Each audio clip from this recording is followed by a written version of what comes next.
This video, basically, I want to do another little brief discussion in my little series of videos I've been making today on the intro to certain branches of philosophy, and I want to do in this video a little intro to philosophy of religion.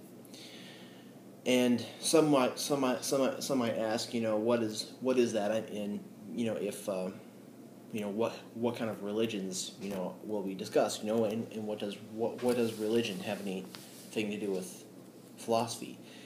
And the thing is that when we talk about philosophy of religion, we usually won't talk about any religion in general. I mean, we might reflect very generally on the Judeo-Christian religions, but it's really philosophy about belief in God in general. As to whether belief in God is justified, for one. We have one part of it is called religious epistemology, like articles by William Alston and Alvin Plantinga, which talks about whether we are justified, we are epistemically rational or responsible in believing that a God exists. Alston and Plantinga say yes, we are, and that I have videos about those things. The main thing that if you take a philosophy of religion class, main things you will discuss is it's called natural theology, and this is separate from theology for reasons I'll kind of explain. It's called natural theology by Plantinga because we're talking about the ontological argument, the cosmological argument, and the teleological argument. I have videos about all those things. And that's called natural theology because we're talking about these are all arguments for the existence of God. The ontological argument is a priori one by Saint Anselm. And the cosmological argument, which is by William Lane Craig, as well as William Rowe and others.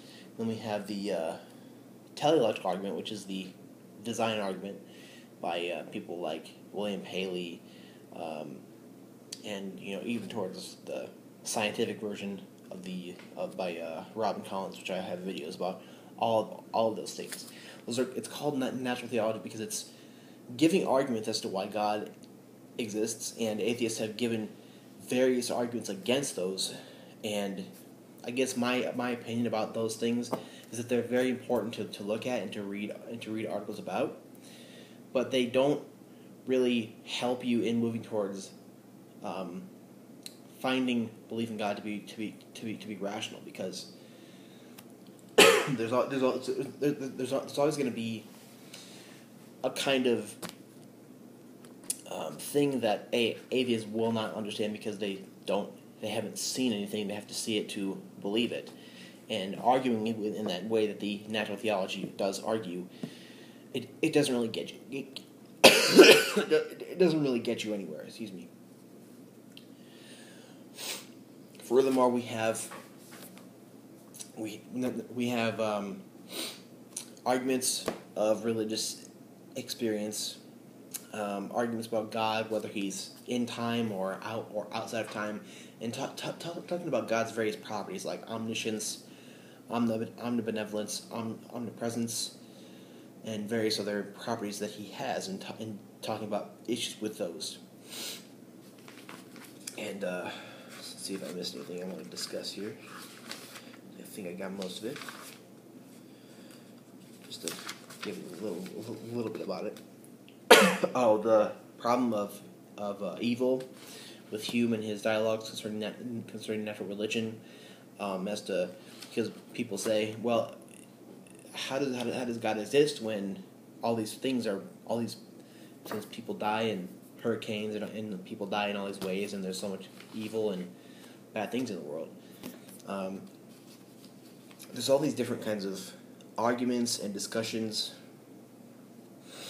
There's faith and reason. There's things like fideism, which is belief in God, even though there's no real rational way of justifying it. Things about miracles, and there's a lot of other things in here that I could go into, but it wouldn't fit a intro.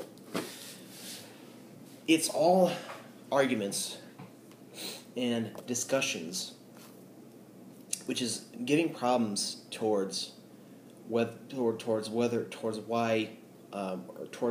problem of whether having a belief in God is rational or not. If God is metaphysically real, can we have knowledge about Him? Can we have knowledge about? Can we have epistemic rationality in a belief in that, or can we have a priori or a posteriori argument of Him or not? And can we talk about His properties in a non-problematic way? This is the book I think is very, very valuable. As you can see, I've used it a lot. A new edition came out very recently. This is Philosophy of Religion by Poyman, and it has basically everything in it. But I have a couple other anthologies that are on my Kindle, which I would show you if I had them in actual print. But this is a big thing to have. And if you have any questions about this, and you want to, or you think I've missed something that is important to a intro to this branch of philosophy, comment on the side here, and I will be glad to discuss it with you.